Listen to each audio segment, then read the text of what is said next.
Hey everybody, welcome to Ask Ron. This one's really just a follow-up to the last one I did about the push-pull leg split.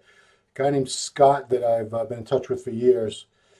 He's in his 40s also, and he asked me a couple follow-up questions I wanted to get to. One, how do you feel training body parts more frequently? And two, I'm training now to gain as much this off-season as possible. I take it you like it that much? Thank you. So, how do I feel training body parts more frequently? I think you really should train body parts more frequently than what has become the standard once a week. I don't think anything except maybe legs, if you have some crazy, super intense, super long workout, would ever take you a full week to recover. I think especially arms recover within 3 days, chest, back. I know sometimes you might have some routine where you do a bunch of new things and you stay sore for a little more than 3 days, but I think most of you guys will agree you rarely stay sore more than 3 days, 4 days at the most. And a lot of training systems have been based on hitting body parts more frequently for better gains. DC training is one of them. You don't just do a body part once a week. You do less for each body part, but you hit it more frequently. And I think that's really a good idea because, like I said, I don't think it takes that long for muscle groups to recover. So what happens when you train them and they're fully recovered and then you don't train them for another 3, 4 days? I think you start sliding back a little bit. It's one of those situations where you're taking, say, 3 steps forward, 2 steps back, or, something like that. You're losing a tiny bit of what you gained. I do believe in proper recovery. You shouldn't just hammer body parts out every day. I would never say to train a body part every day. Uh, the only things you could possibly get away with that are like abs, maybe calves. I don't think even calves need to be trained every day. But push pull legs is a good split because everything gets hit once every 8 days. Also, another thing is that if for any reason, say your legs are still sore and you're on it's leg day, you just did push pull and now it's legs, you could either take a day off, see if you feel like training them on that day after that, or you could just go back and do push, then insert legs in, pull. You don't have to use that same order. The beauty of that split is that there is no overlap. Every day is distinct and has very, very little overlap with the other days.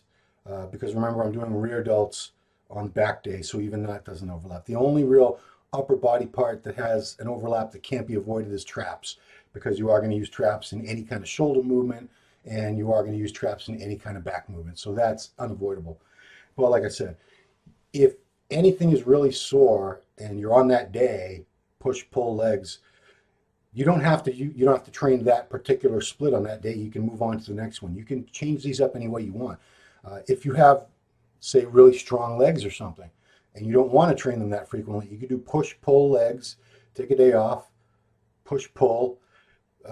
You could train the push pull sequence twice and then hit legs is what I'm trying to get at. You don't have to always do it at the same frequency, or for any crazy reason, maybe you have the best back and biceps in the world and everything else lags. You would do that every second rotation instead of doing that push pull legs over and over again. You would skip it in a rotation. You have that option, you have that freedom.